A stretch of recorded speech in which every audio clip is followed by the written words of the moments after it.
¿Cómo están? Qué gusto que nos acompañen. Ya noche de viernes, afortunadamente. Vámonos con la historia del mundo. Arrancamos. Mega Noticias con Paco Ramírez. Ale,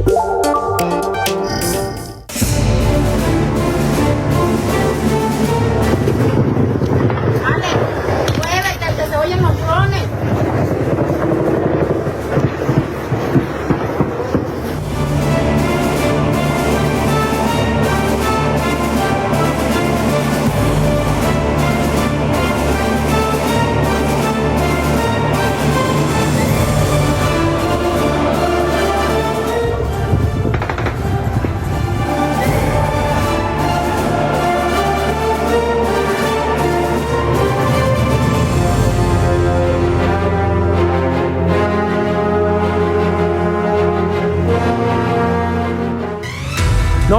No solo es Guerrero, es el desafío de la inseguridad al que se enfrenta México, ahogado en la violencia y la impunidad. Tamaulipas, Baja California, Colima, Guerrero, Zacatecas, Michoacán, Guanajuato, todos testigos mudos de la creciente influencia del crimen organizado y de los cárteles del narcotráfico. Más de 171,000 homicidios desde el inicio de esta administración. Un país entero sumido en el miedo y la incertidumbre por una estrategia que lo hemos dicho muchas veces, fallida. Aquella sí, la de los abrazos, que ha permitido que la delincuencia organizada se fortalezca mientras el gobierno mira hacia otro lado. Incompetencia o complicidad. ¿De qué hablamos? Vámonos con una breve pero terrible radiografía de la inseguridad en México. Leticia Alcántara. ¿Qué tal? Pues la inseguridad es el principal problema que aqueja a los mexicanos, y de ello dan cuenta las últimas encuestas en materia de percepción y seguridad pública en las ciudades, en donde más del 50% de la población considera que es el problema que más le preocupa o siente que vive en un lugar inseguro. Más allá de las encuestas están las cifras por muertes violentas. En lo que va de la administración, las fiscalías han registrado 181,000 homicidios dolosos en México, lo que ubica al país en el lugar número 9 de 26 países del continente americano.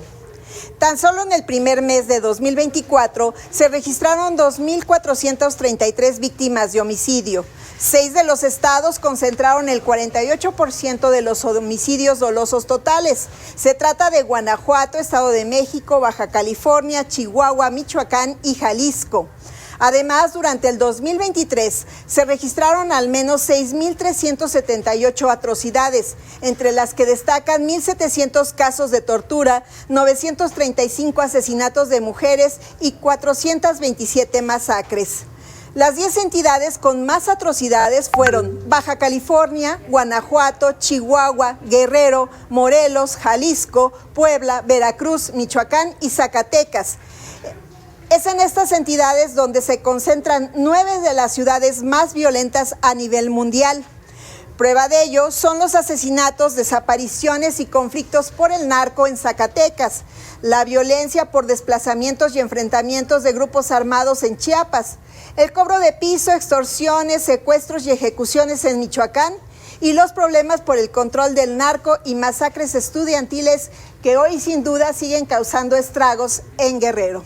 Hasta aquí mi reporte, regreso con ustedes. Gracias, muchas gracias, Leti. El estado que encabeza lamentablemente la cifra de policías asesinados es Guanajuato. En Salamanca, elementos de la policía municipal fueron atacados a balazos, murió un elemento y otro más resultó herido.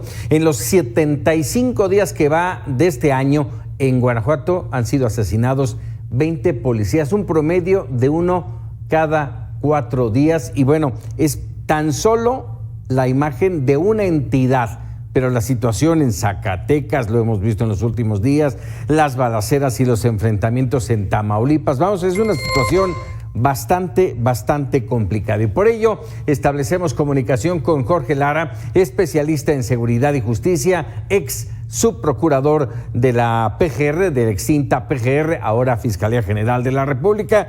Jorge, como siempre, un gusto que nos regales unos minutos. Muy buenas noches, y de entrada te pregunto, ¿qué está pasando en México? Buenas noches, Paco. Muy saludarte. Pues lo que hemos comentado todo este tiempo, que en realidad en materia de seguridad y justicia no hay una estrategia, ha habido acciones aisladas que no tienen una articulación, que no tienen una coherencia, que no tienen una visión. El gobierno federal es monotemático, ya se quedó, incluso defienden su ideología esta de abrazos no balazos, que ya vemos que ha resultado funesta, ha sido una tragedia para todo el país en materia de inseguridad, en materia de homicidios dolosos que acaban ustedes de referir, y que esto ya está generando una descomposición en la gobernanza, como lo estamos viendo en Guerrero y en otras entidades. Sí, y entidades en donde no vemos accionar por parte, y lo hemos platicado ahí infinidad de veces, no vemos acción por parte de la autoridad estatal y mucho menos municipal.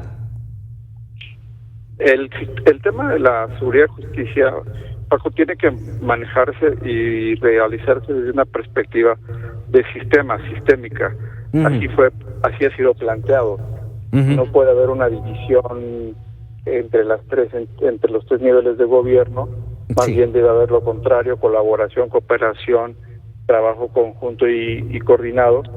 Pero este gobierno federal vino a fracturar todos los mecanismos que se habían construido con mucho trabajo a lo largo de varios años, y ha sido, insisto, monotemático. Tal parece que para el gobierno federal, hoy lo discutíamos en los foros de reforma en el Congreso de Morelos, es la Guardia Nacional, y que ha sido totalmente insuficiente e incapaz de realizar los trabajos en materia de prevención y de investigación del delito. ¿Qué encontraron, justamente hablando de estos foros que se llevaron a cabo, qué encontraron de entrada en el tema de la Guardia Nacional, que, insisto, y para el auditorio, se está buscando la intención, la propuesta es que pase, sí, de lleno al mando del el Ejército? ¿Qué encontraron? Sí, en efecto, está el planteamiento del presidente de que la Guardia Nacional se adscriba al 100% bajo la Secretaría de Defensa Nacional.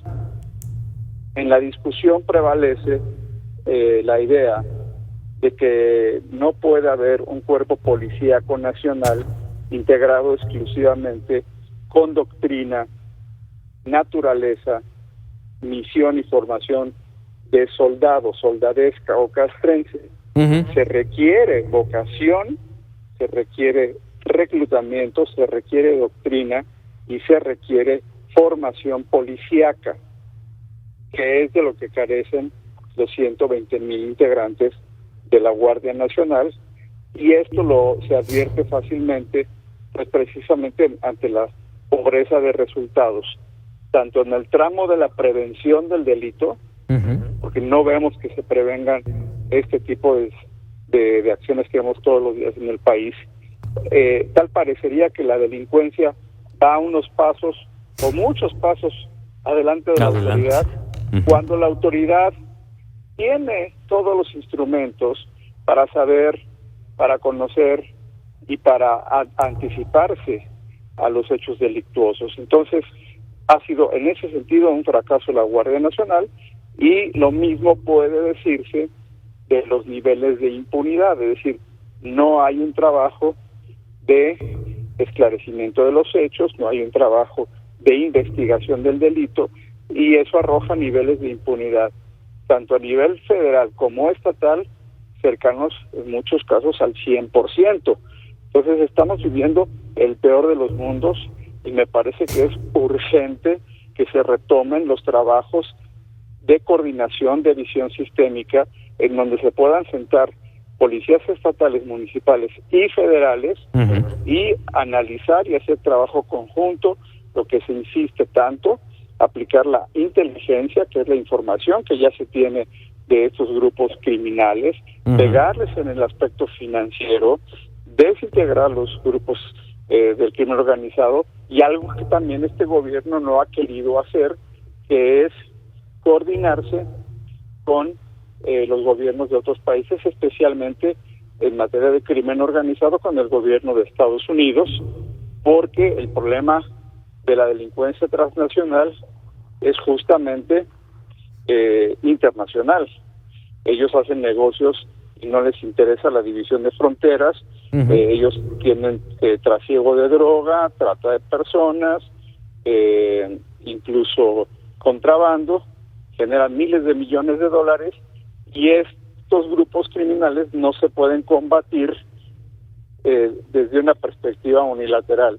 Tiene que haber un gran acuerdo, tiene que haber un planteamiento de trabajo conjunto, pero que hemos visto que en estos 5 años ha sido muy difícil que el gobierno del presidente López Obrador lo acepte. Entonces, como vemos, hay que trabajar en distintas vertientes.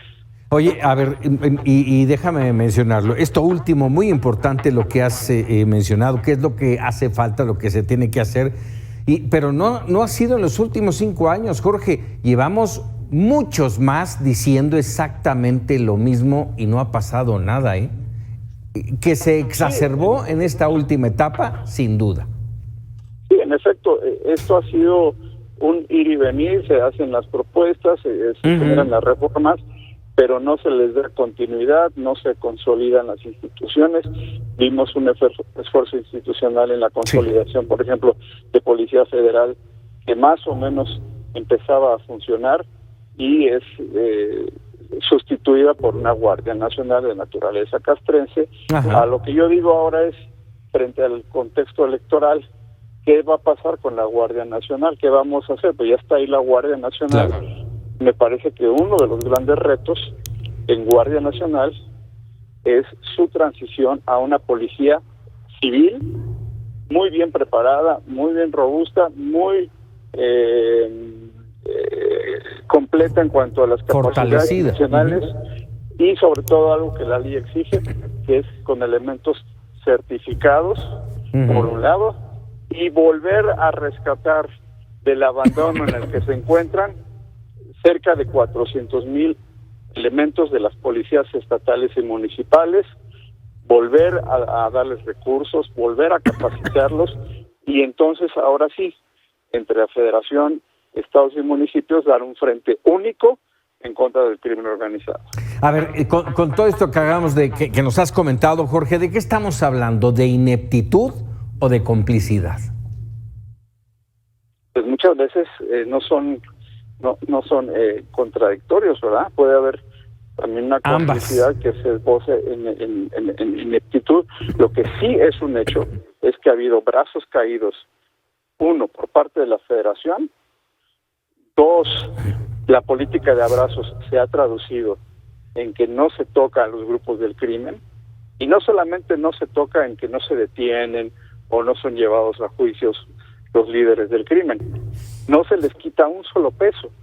Tú dijeras, bueno, por lo menos se les decomisan recursos importantes, no hay nada, se les permite un empoderamiento territorial, se les permite un empoderamiento económico, y ahora también se les permite un empoderamiento político. Esto en contexto electoral. Vamos a ver que los grupos del crimen ya empezaron a jugar en el tablero electoral, en el tablero político. Lo estamos viendo en Guerrero, haciendo presión para la gobernanza, para poner funcionarios en áreas críticas de seguridad, y eso también amerita toda la atención del mundo, y que se tenga mucho cuidado de que el crimen pues no sea uno de los grandes ganadores. Y como dijo López Obrador, el presidente, después de las elecciones de hace 3 años, que los felicitaba a los criminales, dijo, felicito al crimen organizado porque se portaron muy bien. Eso da cuenta, pues, con toda la cantidad de retos que tenemos que enfrentar como sociedad. Jorge Lara, como siempre, agradecido de que nos regales unos minutos. Siempre un placer y un gusto platicar con ustedes. Hasta luego. Hasta luego.